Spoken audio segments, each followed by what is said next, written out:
Ladies and gentlemen, thank y'all so much for joining me today. Continuing our conversation right here on ABJ Live, bringing stories of great Americans to our community. With me today, I have the one and only comedian, Rodney Perry. How you doing today, sir? What's up, KP? How you feeling, baby? I'm doing good, man. I see all this. I'm sorry, I give everybody a nickname. I'm sorry. No, man, that's quite all right. They've been calling me KP my entire life. Oh, word. You look like a KP. Like, what's up, KP? Yeah. Now you have had just major success. You just now finishing up on-demand pay-per-view. How'd that go for you?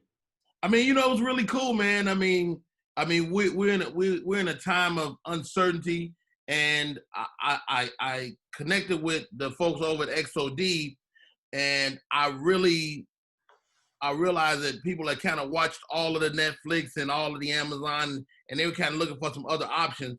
So when I took this comedy date, and I'm also going to a comedy club for less money than I normally would have took because of the smaller crowd. So I was like, how do I maximize the audience? And my conversations with Mr. Chestnut and the guys over at XOD made sense. This is a great moment to kind of try this out. Okay. And to be honest, I really think some version of that will be the future. Smaller live crowds with a virtual interface of sorts. Oh, yeah. So I think that's coming down the pipe. Now, how long have you actually been in comedy? Because, I mean, you've been around for quite some time. I mean, I was a young man and now I'm an old man. So You're an old man yet. Man, I mean, to be honest, Kevin, man, my first time on stage was probably 30 years ago. Okay. And I think you have two starts. You have the first time you walk on stage, and then you have the moment you become serious. Okay. And I became super serious in 1998. So that's roughly about 22 years. Now, what actually got you into comedy? I was always aware of stand-up comedy. And my mother and my father would have people over and they would listen to party records. Okay. Miles Mabley, Red Fox, Richard Pryor. And my bedroom was right off the living room, so I would lay on the floor and listen to it and be cracking up.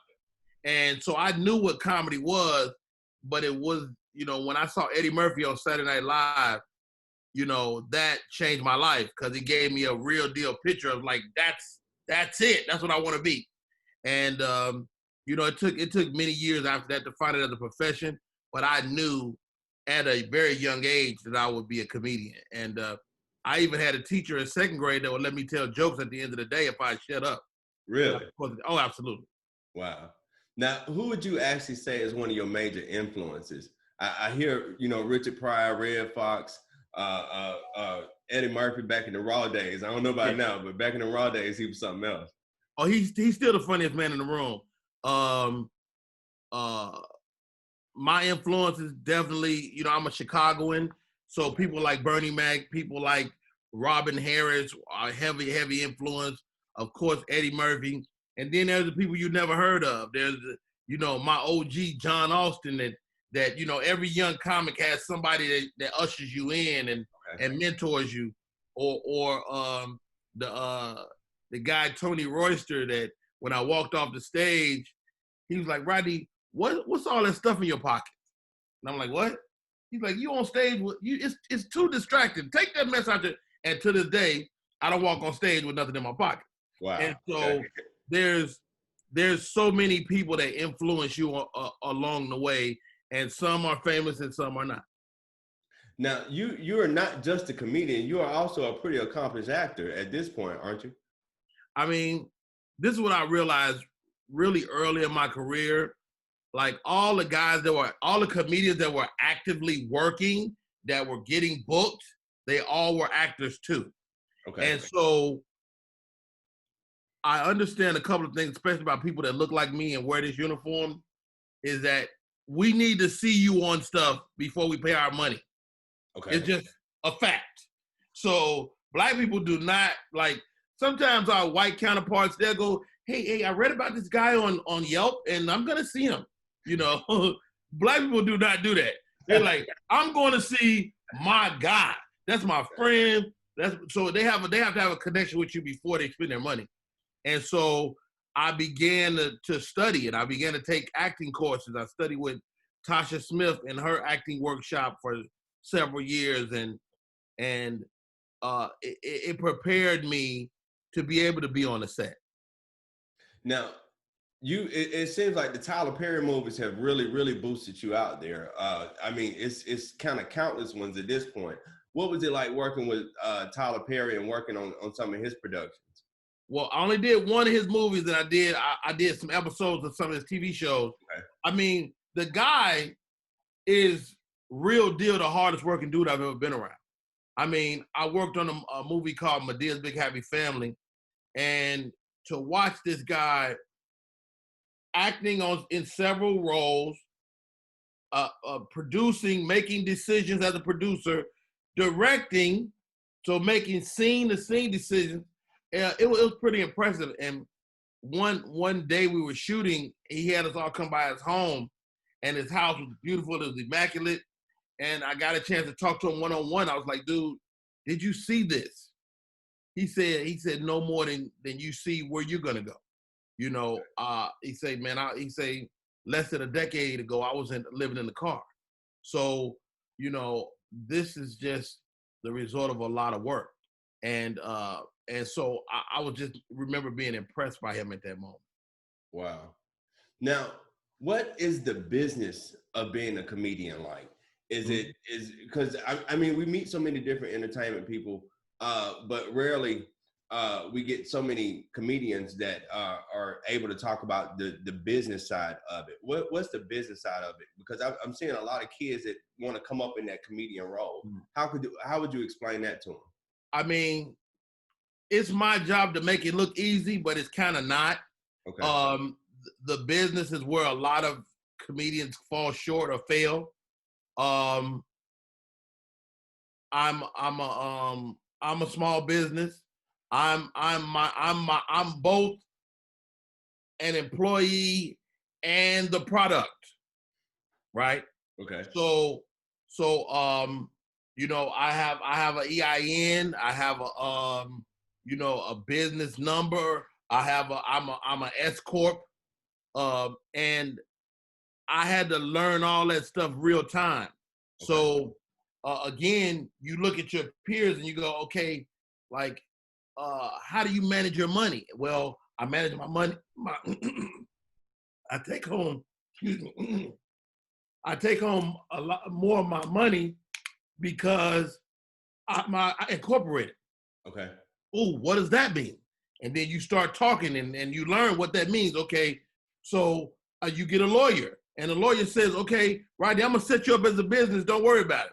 But he set me up as a LLC. Okay. No, he set me up as a C Corp. Okay. So I'm a C Corp.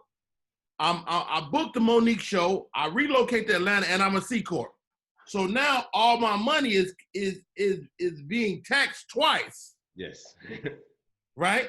Yes. So I don't really understand it, but I get a tax bill. Okay. Right?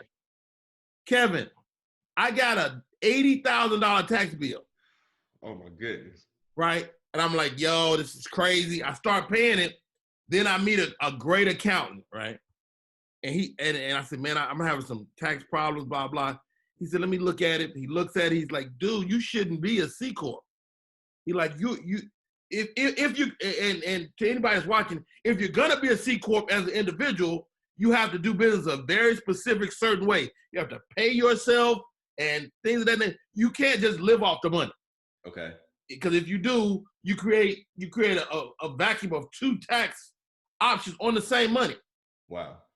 So I'm a fledgling business. It's 2009. I'm set up as a C Corp. I meet the guy. He said, you should be an S Corp. Long story short, he sets me up as an S Corp. And I began talking to the IRS just to make arrangements on this huge debt I'd incurred over 1 year. So, man, I'm talking to the IRS, which is a nightmare in itself. And the lady was on the phone with me. She was like, "Okay, Mr. Perry, da da da. So what's your well, well, look, I was set up as a C Corp. I am now an S Corp. Is there any way you could grandfather my S Corp to the beginning? Because that's what it should have been. Wow. Okay. Because if you don't push S Corp when you're setting up, it defaults to C Corp. That's just what it does. Wow. Okay. The lady was like, well, hold on. She said, hold on. Well, wait a second, Mr. Perry. Actually, there's a one-time distinction that, wow. Okay, well, looks like we owe you $10,000. Okay. Boom. Sign me up, dog. So I had to learn that real time. I got blessed with the ability to figure it out.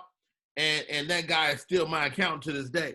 And what I learned business-wise is that I was ill prepared, you know, and I learned that people of color kind of don't know money until you get it.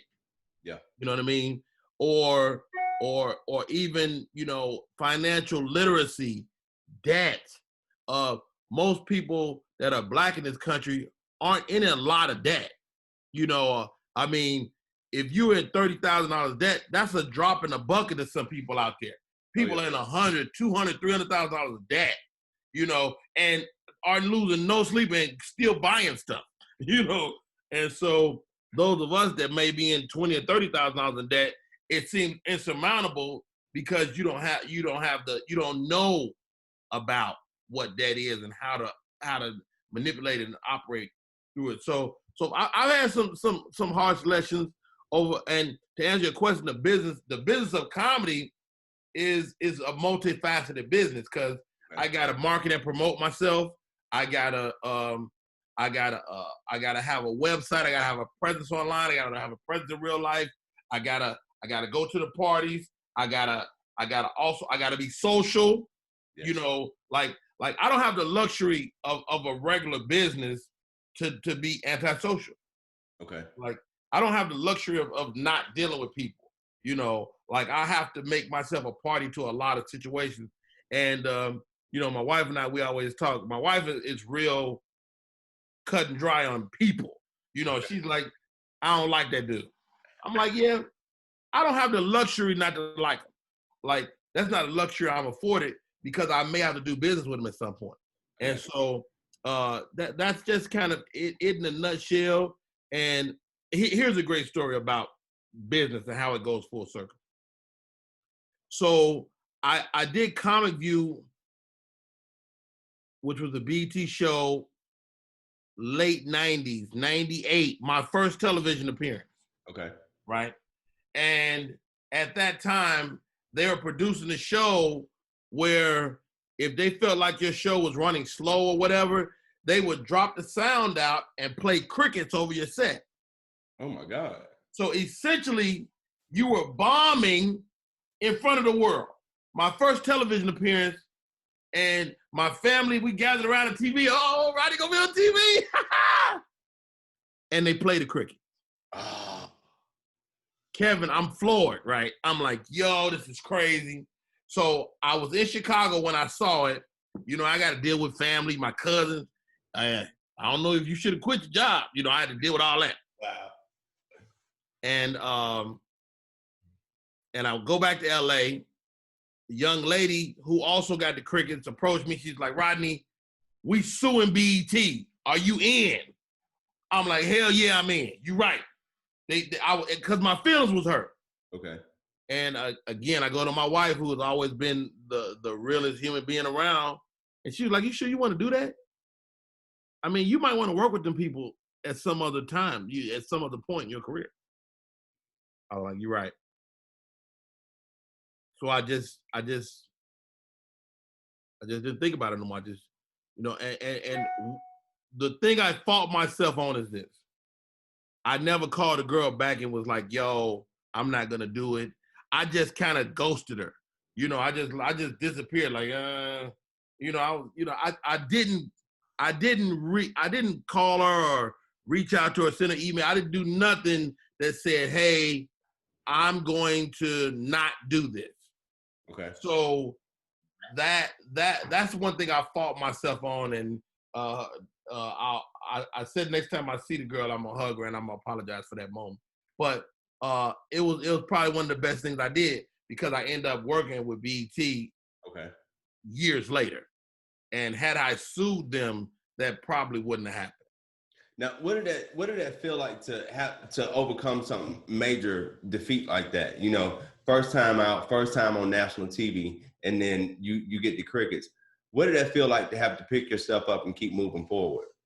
I mean, that's kind of par for the course. Okay. This it is. That's what it is. You'll get 1,000 no's before you get the one yes to change your life. And so I'm kind of built for that, and I live in a happy place. So there's always been a sense of, okay, now what? And for me personally, whenever I'm at a loss, it's time to get busy. Okay. You know what I mean? And I think that's true of whatever your profession is.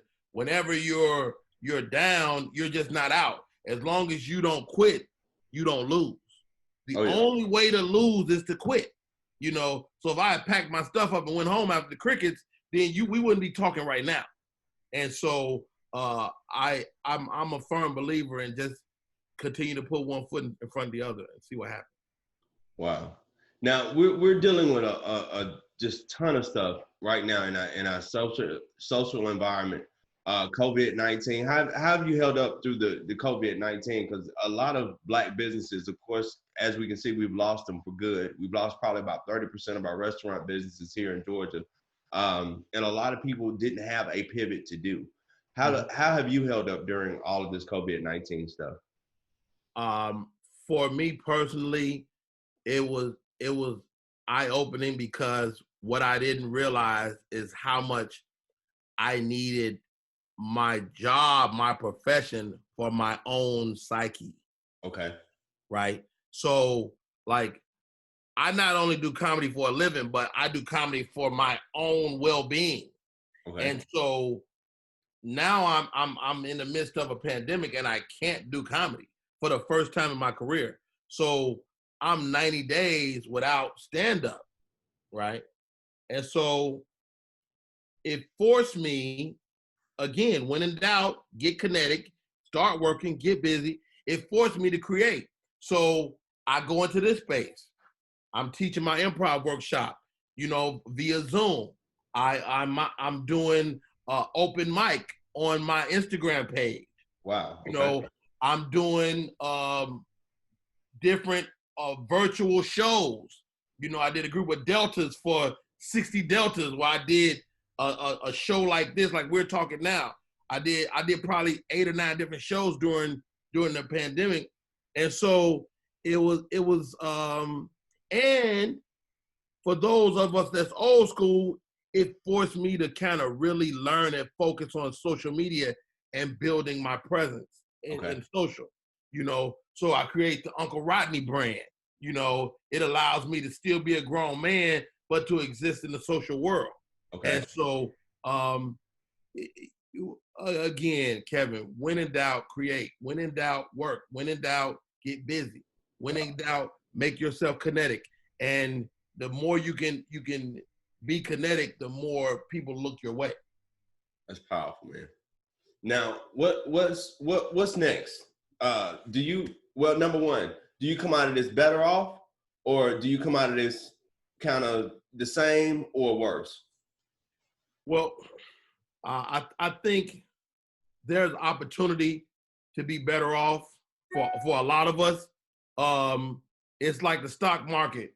When things are lowest, is almost the best opportunity, because everything that goes down must go up. Oh, yeah. And so I'm really excited about the future. I'm excited about, okay, you used to think about like digital, like the digital landscape has created a window where Black people of color can create at a high level for way less money.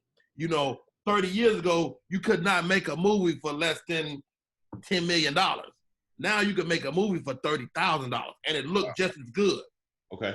Right. That's a huge, right? And people that look like us were not in the business of distribution because you needed physical copies to go around.